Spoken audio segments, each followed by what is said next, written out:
বান্দারে, সবাই তোকে ছেড়ে দিয়েছে, আমি আল্লাহ তোকে ছাড়ি নাই। আয়, আমার দরজা খোলা আছে।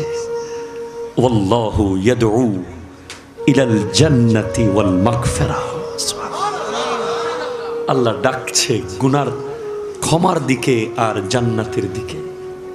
এই ডাকটা আপনি পর্যন্ত আসার জন্য আল্লাহর ডাক সারা কেমনে দিতে হবে, কোন জায়গায় যাবেন, কি কি করবেন, ডেলি সকালে কয়বার জিকির করবেন, রাত্রে কয়বার জিকির করবেন, কয়বার দরুদ শরীফ পড়বেন, এগুলো আপনাকে রোড দেখিয়ে দিবে হক্কানি ওলি আল্লাহ। আমি জৈনুল আবেদিন কাদরি একটা নারীর দিকে এইভাবে তাকানোর আগে 1 কোটিবার ভয় পাই। আল্লাহর ভয় তো আছে, রাসূলের ভয় তো আছে, আমার হুজুর কেবলার ভয় আছে। একটা বেগানার দিকে যে আমি এক নজর তাকাবো, এর আগে আমি ভাবি যে আওলাদের রাসূল তো দেখে ফেলতেছে, উনি আসার পরে যদি আমার দিকে মুখ কালো করে তাকায়, বুঝবো যে উনি জেনে গেছে। পীর মুরিদ সেরকম। আপনি আব্বার ভয়ে সিগারেট ফেলে দেন না, আম্মার ভয়ে মোবাইল বন্ধ করে দেন। আপনি মনে রাখবেন, আপনি যদি হক্কানি পীরের মুরিদ হন, আপনার পীর সব সময় আপনাকে দেখছে।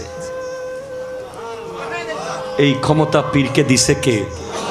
আরো জোরে বলেন, কে কে কে? যেই গুনাহ মানুষকে তওবা করতে উদ্বুদ্ধ করে, যেই গুনাহ করার কারণে মানুষ শর্মিন্দা হয়, মানুষ তওবা করতে আগ্রহী হয়ে যায়, ওই রকম গুনাহ লাভজনক গুনাহ ওই ইবাদতের চেয়ে যে ইবাদত করে মানুষ অহংকারী হয়। অনেক ইবাদত আছে যে ইবাদত করার পরে মানুষের মধ্যে অহংকার চলে আসে। যেমন ধরো, অনেক দানবীর আছে টাকা দেওয়ার পরে বলে, এই মসজিদের জায়গা আমি দিছি, ঠিক কিনা বলেন না? এই টাকা আমাদের, এই মসজিদ আমাদের, এইগুলো আমরা করছি, এই আমি দিছি না, এরকম বলে। আর অনেক গুনাহগার আছে যারা গুনার করার পরে এত আফসোস করে, এত তওবা করে, এত তওবা করে, এত তওবা করে, এক সময় আল্লাহর ওলি হয়ে যায়। এজন্য তওবা বড় নেয়ামত পৃথিবীতে।